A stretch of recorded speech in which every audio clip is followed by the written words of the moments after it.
to my channel. We are back for, well, I guess, I don't know what this is, to be honest. So I'm not exactly sure what to do. Today we're going to be reading about Pokemon's creepy Lavender Town myth explained.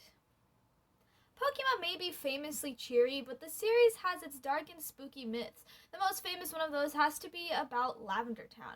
Perhaps you've heard the internet tale already. I've heard the story years ago, and every so often I'll see it pop up again on the internet. The curious thing is that people like to circulate the story of Lavender Town despite knowing full well that it's false.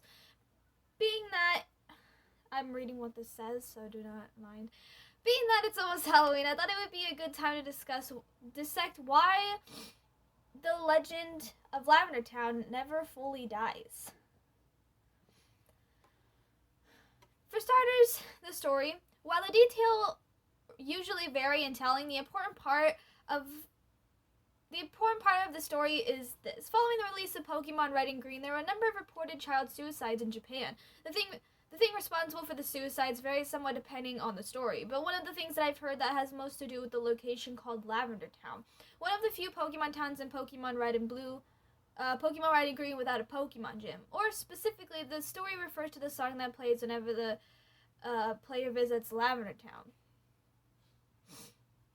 Before we get any further, I absolutely insist that you listen to the song while reading this piece, for ambiance. Sure, why not? Go ahead and do it. I hate that. In some versions of the tale, it is said that the programmers for Pokemon Red and Green created a song with a code that would later drive children to kill themselves. The song contains... I can't do it while I'm reading. It's so distracting. The song contains harmful frequencies of some sort. You can read the version of the creepypasta here if you like. Know that the version of that story doesn't focus entirely around the Lavender Town theme, but it does mention it. Most versions, in my experience, either mention the theme's potential effects or revolve around the idea that is harmed to children. While I initially heard the story, it wasn't a video or a paste spin. Rather, it was a webpage that played the Lavender Town theme while I read the story. And at a critical moment, the music changed into something horrible, freaking me the fuck out. At the time, I couldn't explain what had happened. It wasn't a jump scare or anything like that. Instead, the tone changed to something to generally make me feel dread. It probably sounds like I'm trying to pull your leg, but I don't think it was something supernatural. I'm certain that it was a clever use in binaural beats that use the tones that allegedly influence brainwaves. People use these as digital drugs of sorts, since they have all sorts of effects on people. Whoever made the Lavender Town webpage must have stuck an eerie binaural beat in which was set off to go when I got to a certain point of the story. To this day, that remains the best creepypasta I've ever read, and I wish I still had the link. The whole thing wouldn't have worked without the Lavender Town song priming me beforehand, which brings us to the first reason why Lavender Town story is so effective. The song and the whole story revolves around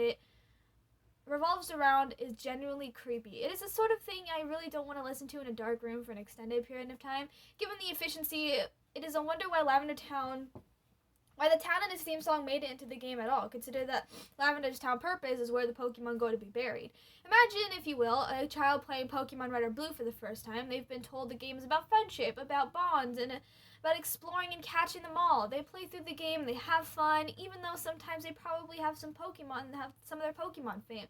But setbacks like those are never a big deal, considering they can simply heal their Pokemon back to life at any Pokemon Center. It's all good. And then they get to Lavender Town, where they can learn, no, Pokemon can actually die. Even now, as an adult, I'm somewhat shocked by the idea, even though I full know, well, the ghost-type Pokemon have to come from somewhere.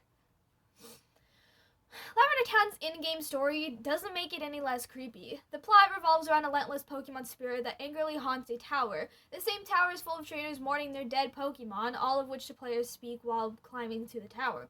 As you explore the tower, you come across a number of ghost Pokemon too, which you can only see by using a special item, as well as some possessed crazed trainers. All of this to say, Lavender Town is weird and kind of dark. It's no mystery that Lavender Town went on to become a source of fascination among players. I can't think of a single thing in Pokemon more unsettling than Lavender Town. Of course, legends about Lavender Town have lingered. The idea that Pokemon media could somehow harm children is not completely outlandish. Lavender Town is as spooky and memorable on its own, but there's something weirdly seductive about the myth too. The idea is that the frightens things in the world that only children can see and experience is a well-known horror trope. It plays into the belief that children are so innocent and so sensitive they are more likely to become more susceptible to things of a demonic nature, like the horrible tone that tells them to commit suicide. It's also worth noting that the tropes isolate the vulnerable children from adults, since the adults can't see what is plaguing the children. And when adults are supposed to be the ones protecting the children, the idea becomes rather sinister, doesn't it? A kid in the case would have to fend for themselves, especially when you consider that Lavender Town story posits that any adults looking into a mystery ends up dead. Yikes. When something gets as massive as Pokemon, it is always accompanied with allegations that despite its wholesome nature, there are hidden messages that will somehow corrupt our kids. I distinctly remember all the commotion around Pokemon's troubling values, especially when it comes to collecting all the Pokemon themselves, or the idea that Pokemon can evolve, which goes against creationist ideas. While a creepypasta involving Lavender Town is meant to be all in good fun, it preys on our linear future that a popular piece of media isn't all that it seems. The fact that the suicides are said to have happened in Japan, it is also important. It means that for most of the rest of the world, fact-checking becomes way harder. Looking into the story might require some command of Japanese in order to read through the interviews, or it might require relying on some translations and discussions that were supposedly held over a decade ago. As Rich McCormick argues over at Porygon, the language barrier when it comes to Lavender Town myths lends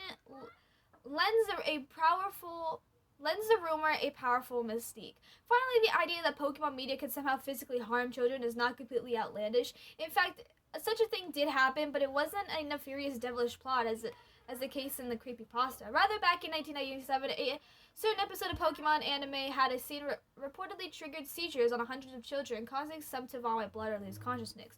The New York Times explained what happened as follows. The scene apparently combined almost simultaneously two techniques that were frequently used in cartoons. The first in Paka Paka in Japan uses different color lights flashing alternately, causing a sense of tension. The second, called Flash, emits a strong beam of light. It was this climatic scene that apparently set off convulsions and vomiting. Dr. Yamauchi said light emitted from frequencies between 10 Hz and 30 Hz. A unit of frequency, meaning cycles per second, can induce seizures, and that color of red is so stimulative. Considering that something like that actually happened in real life, it's not a surprise that that tall tale of Pokemon physically harming children have spread far and wide. The urban legends are riffing of real life. They're almost ripped from the headlines. If anyone looks the Lavender Town story up, they might come across reports like this, like the one referenced above, and they think, hey, maybe this isn't as outrageous as it sounds. That's why 16 years later, after release of Pokemon Red and Blue, the creepy town from Pokemon still haunts us. And why does it matter at all whether or not the Lavender Town story is true? I mean, listen to it.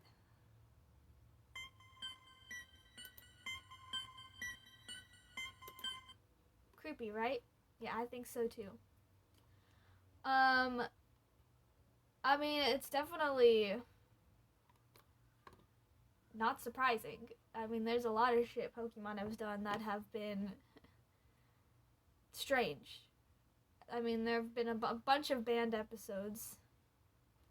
But, I don't know. Tell me what you think, because it's not all that creepy. Or it's not all that...